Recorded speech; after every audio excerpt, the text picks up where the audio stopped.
ராமநாதபுரம் மாவட்டத்தைச் சேர்ந்த ஒரு இளைஞரை அவர் என்னை முறையிட்டதன் காரணமாக நான் மதுரைக்கு சென்று மதுரை உயர்நீதிமன்றத்தில் மூத்த வழக்கறிஞர் அஜ்மல் கான் அவர்களை ஏற்பாடு செய்து ஒரு வழக்கு தொடுத்தேன். அந்த வழக்கில் தமிழ் வழியில் படித்தவர்களுக்கு டைரக்ட் எஸ்ஐ என்று சொல்லக்கூடிய பணிக்கு அவர்கள் தகுதியானவர்களாக வர மறுக்கிறார்கள். அதற்கு காரணம் உயர்நீதிமன்ற உச்சநீதிமன்ற நீதிபதிகளிடத்திலே வழக்குகளை ஆங்கிலத்தில் மொழிபெயர்ப்பு செய்வதற்கும் ஆங்கில புலமையோடு வழக்குகளை கையாள தெரியாத காரணத்தினால் தமிழ்நாடு சீருடை பணியாளர் தேர்வு வாரியத்தில் கலைஞர் அவர்கள் கொண்டு வந்த தமிழ்நாட்டில் தமிழ் வழியில் படித்தவர்களுக்கு 20% வேலைவாய்ப்பு உள்ளிட்ட தமிழ் வழியில் படித்தவர்களுக்கு அரசு வேலைவாய்ப்பில் முன்னுரிமை என்கிற அந்த சட்டத்தையே ஒரு துறை தமிழ்நாட்டில் நடைமுறைப்படுத்தாமல் இருந்து வந்தது. இதை நான் கண்டுபிடித்து மூத்த வழக்கறிஞர் அஜ்மல் கான் மூலமாக அன்றைய இருவர் bench mister justice Kirubakaran Pugazhendhi இருவர் கவனத்திற்கு எடுத்துச் சென்ற போது அவர்கள் தமிழ்நாட்டில் தமிழ் வழியில் படித்துவிட்டு தமிழ்நாட்டில் வேலை கேட்காமல் லண்டனில் வேலை கேட்பார்கள் என்று ஒரு வரலாற்று சிறப்புமிக்க தீர்ப்பை வழங்கி தமிழ்நாடு அரசு சீருடை பணியாளர் துறையின் சார்பான டிஜிபி அவர்களையும் தமிழ்நாட்டுடைய அட்வொகேட் ஜெனரல் அவர்களையும் மதுரைக்கு அழைத்து நீங்கள் இதை நடைமுறைப்படுத்த வேண்டும் உத்தரவு பிறப்பித்து அதை நடைமுறைப்படுத்தியவன் வேல்முருகன். அதைத்தான் இன்றைக்கு சட்டமன்றத்தில் நான் எழுந்து சொன்னேன்.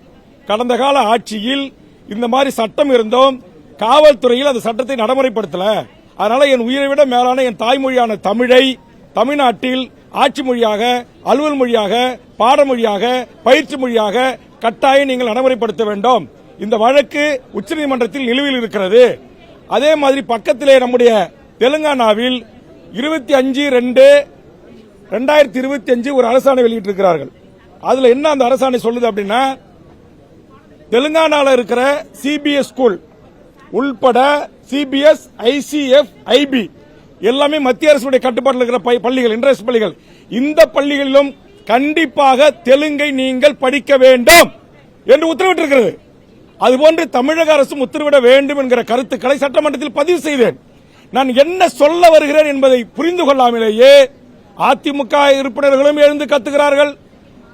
அங்கே அமைச்சரவையில் இருக்கிற சேகர்பாபு போன்ற அமைச்சர்களும் எழுந்து கத்துகிறார்கள். நான் பேசுவதற்கு வாய்ப்பு கேட்டு போராடி கொண்டிருக்கிறேன். வாய்ப்பு மறுக்கப்பட்டது.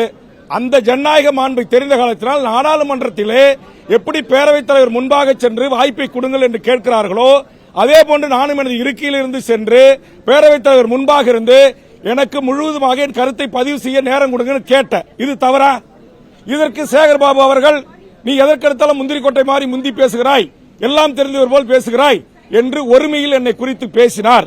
உடனே நான் அவரிடத்தில் சென்று இதுபோன்ற ஒருமையில் என்னிடத்தில் பேசக்கூடாது, கலைஞர் ஆட்சியில் போட்ட அரசாணையை அதிமுக ஆட்சியில் நடைமுறைப்படுத்தல, 10 ஆண்டு கால அதிமுக ஆட்சியில அது காவல்துறையில டைரக்ட் எஸ்ஐல நடைமுறைக்கு இல்ல, இதற்காக வழக்கு தொடுத்து உயர்நீதிமன்றத்தில் வழக்கை பெற்று நடைமுறைப்படுத்தி வந்தான் வேல்முருகன்.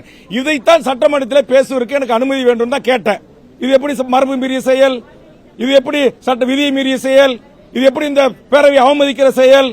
அப்ப சேகர்பாபு தவறான தகவலை நான் இருக்கைக்கு வந்து அமர்ந்த பிறகு சொல்லி அதை மாண்புமிகு முதலமைச்சர் அவர்களும் தவறாக புரிந்து கொண்டு வேல்முருகன் இந்த அவையில் தவறாக நடந்து கொள்கிறார், அதிக பிரசங்கிதனமாக நடந்து கொள்கிறார் என்று சேகர்பாபு சொன்ன அதே வார்த்தையை முதலமைச்சர் திரும்பி சொன்னது உண்மையிலேயே எனக்கு வருத்தம் அளிக்கிறது. பிளே ஸ்டோர் மற்றும் ஆப் ஸ்டோரில் இருந்து பாலிமர் செயலியை QR கோடு மூலம் பதிவிறக்கம் செய்யுங்கள். செய்திகளை உடனுக்குடன் பெறுங்கள்.